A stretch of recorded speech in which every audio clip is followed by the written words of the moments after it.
SCP-662 is a small, silver handbell, 4 cm tall and 2 cm in circumference.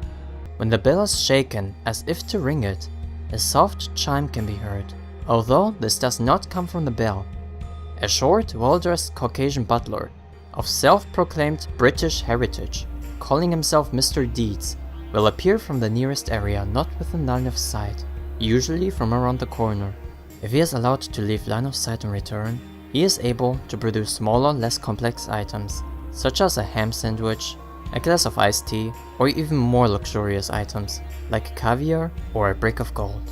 Mr. Deeds will also perform menial tasks, such as washing vehicles, preparing food, and cleaning bathrooms.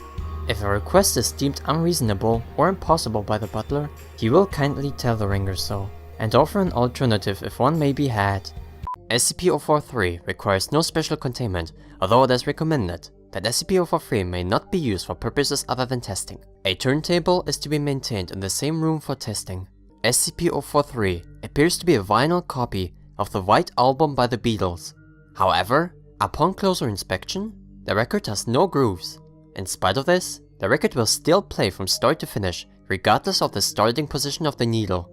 When the 29th track is reached, instead of playing Revolution 9, the disc stops spinning, and faint breathing can be heard. Occasionally, the entity responsible for the breathing will speak in a male voice. The entity will respond to questions and shows a profound encyclopedic knowledge of the music industry, musical theory, and obscure trivia about many bands and artists. However, the entity refuses to answer questions regarding the Beatles or its own personal details. Inside the jacket, a small handwritten note was found, reading, "Limited edition, 1 of 1. Thanks, John." SCP-105, formerly known as Iris Thompson, is a female human of European descent. SCP-105-B is a Polaroid one-step camera, manufactured in 1982. When SCP-105 holds a photograph taken by SCP-105-B, the photograph changes from a still image to that of a real-time image of the location in question. SCP-105 is able to reach through the photograph and manipulate objects within reach of the original point at which the photograph was taken. Persons witnessing this manipulation report seeing a disembodied female hand, determined to be that of SCP-105, reaching out from an invisible portal and carrying out the actions indicated. SCP-105-B and the photographs taken by said camera have no unusual properties when used by any other person. SCP-127, upon first glance, appears to be a standard MP5K submachine gun. Tests have revealed that aside from the outer steel and polymer shell, the entirety of the firearm is organic and alive. The weapon's ammunition initially appeared to be human-like teeth. However, DNA testing of the bullets resulted in no match to any known species on Earth. SCP-127 features 2 settings, semi-automatic and fully automatic. An audible groan can be heard when switching between the two.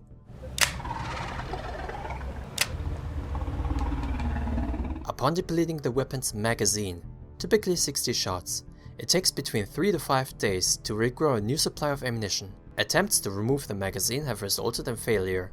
It seems to be permanently attached to the weapon. SCP-127 does not seem capable of reproduction at this time. Scans have shown no apparent reproductive organs and requires no sustenance beyond water, calcium, and protein.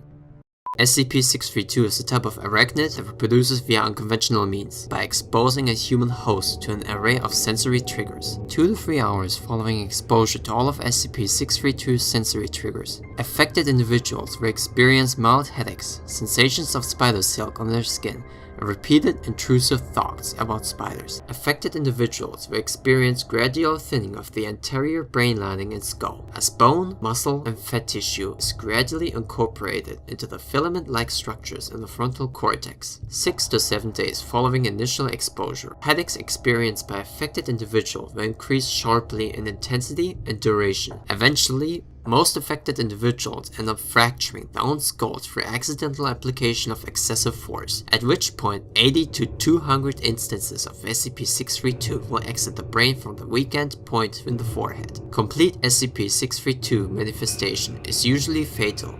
SCP-750 is a group of 24 contact lenses Designed, presumably, to correct myopic or hypermetropic vision, users of SCP-750 report an immediate blurring of their vision after application, followed by a period of extreme dizziness. When the user recovers from this daze, they describe a change in perception.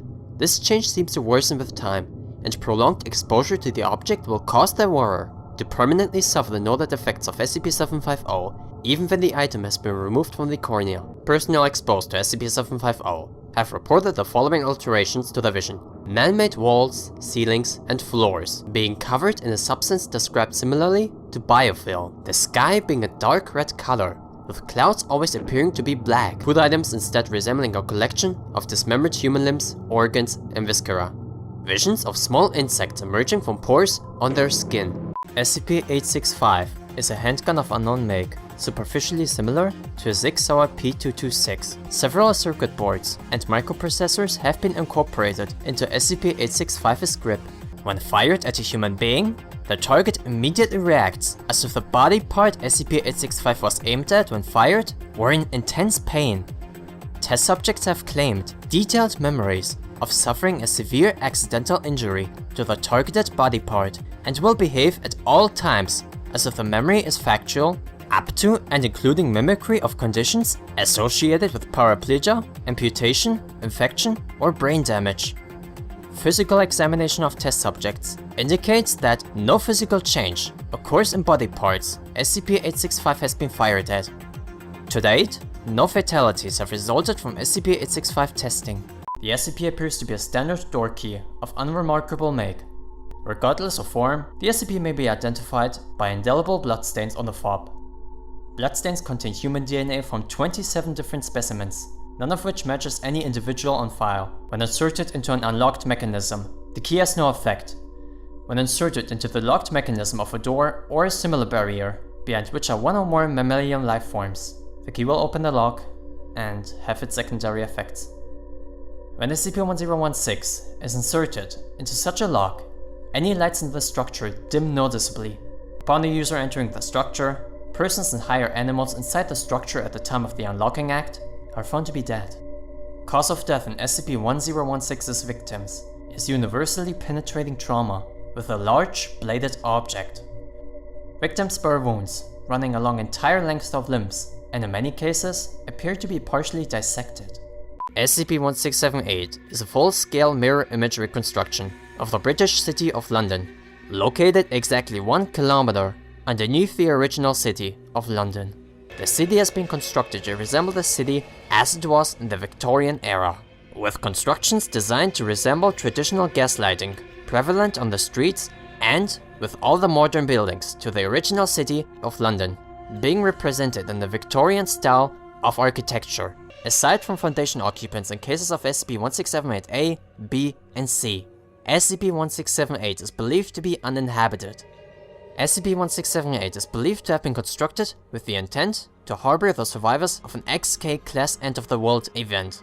SCP-2316 is the designation for an anomalous phenomenon existing within Lake within County. SCP-2316 manifests as a group of human corpses floating in a small group at the surface of the water.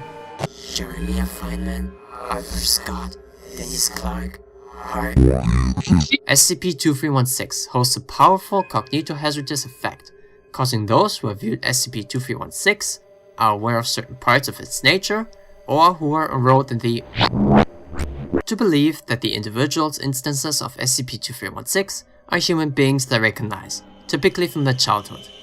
Attempting to come into contact with SCP-2316 instances by way of entering Lake or touching an instance of SCP-2316 will cause other instances of SCP-2316 to appear.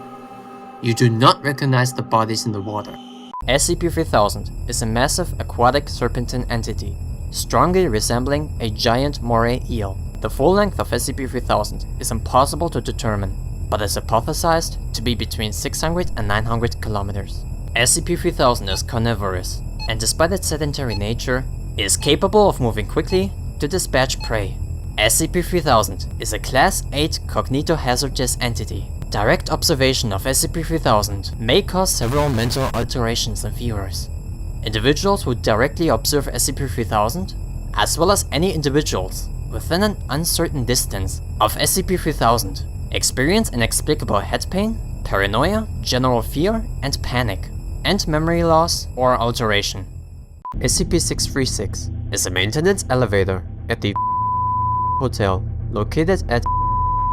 Unlike the other elevators in the building, SCP-636 contains a magnetic card reader, which when used with a specific card key, will cause the elevator to move to the third sub-basement beneath the building. There are only 2 sub-basements beneath the building, and the owner of the property was not aware of an elevator with a magnetic card access.